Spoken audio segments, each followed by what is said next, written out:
Governo identifika uma fatin em Tibar a construir sentru juvenil labarik minoridade que envolve e crime. Governo identifica uma fatin em Tibar a construir sentru juvenil labarik sirnebe da labarik que envolve crime, mas bem livre de justiça também dá decisão suficiente. O ministro da Justiça Centro Juvenil na importante Tibar já educa não for formação labarik minoridade sirnebe envolve crime, também leila fodalan a condena sira no tama prisão. Prioridade votida mas kita tu estabelece no centro juvenil.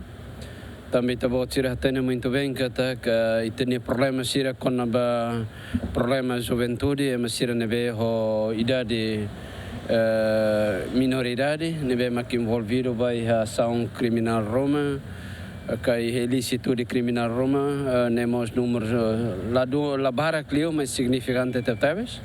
Está bom tirar muito bem e prisão por volta de 30 e tal pessoas em neba.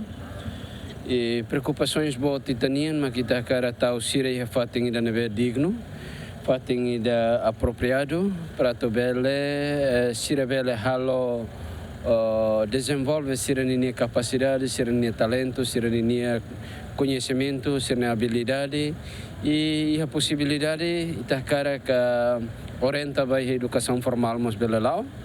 E educação informal nini mas bele lao para tu bele sira nini habilidade.